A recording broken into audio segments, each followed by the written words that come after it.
Viewer আসসালামু আলাইকুম।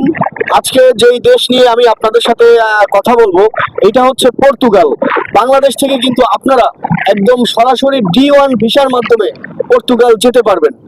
তো আসুন, এই 2026 সালে পর্তুগালে কিন্তু অনেক বাংলাদেশিরা কিন্তু পর্তুগালে যাচ্ছে একদম 1 বছরের ওয়ার্ক পারমিট সহ। কিন্তু এখানে আমার কথা হচ্ছে, আমিও কিন্তু নিজেও কিছু এজেন্সির সাথে কথা বলেছিলাম। তারা আমাকে যেটা বলেছে, যে রেটটা চায় এই রেটটা আসলে যাওয়ার ইচ্ছা আসলে আর থাকে না। বাংলাদেশ থেকে পর্তুগালে যেতে বর্তমানে কিছু কিছু এজেন্সি আছে, তো তারা তারা ভিসা দিচ্ছে, কিন্তু রেট চাচ্ছে 22 লাখ 25 লাখ। আসলে বলেন ভিউয়ার, এটা কি সবার দ্বারা কি এই পর্তুগাল যাওয়া কি সম্ভব? তবে আমার কাছে যে তথ্যগুলো বর্তমানে আছে সেগুলো আমি আপনাদের বলবো।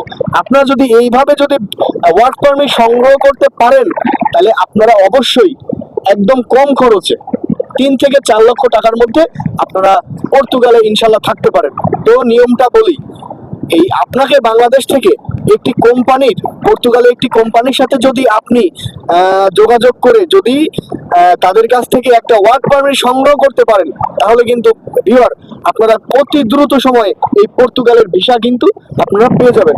এখানে স্যালারি স্ট্রাকচার বলি, বর্তমানে কিন্তু পর্তুগালের স্যালারি কিন্তু 920 ইউরো সর্বনিম্ন। তার মানে আপনি যদি বাংলাদেশ থেকে পর্তুগালে যেতে পারেন ওয়ার্ক পারমিট ভিসাতে, D1 ভিসাতে, তাহলে আপনি প্রায় বাংলাদেশি টাকা 1,40,000 টাকার মতো ইনকাম করতে পারবেন। ঠিক আছে? তো এই পর্তুগাল নিয়ে আমি যাবতীয় তথ্য আপনাদের পরবর্তী ভিডিওতে দেব। তো এই পর্যন্ত আপনারা আমার চ্যানেলটাকে সাবস্ক্রাইব করে রাখেন। আমি কিছু গুরুত্বপূর্ণ তথ্য নিয়ে পরবর্তী ভিডিওতে আসবো ইনশাল্লাহ।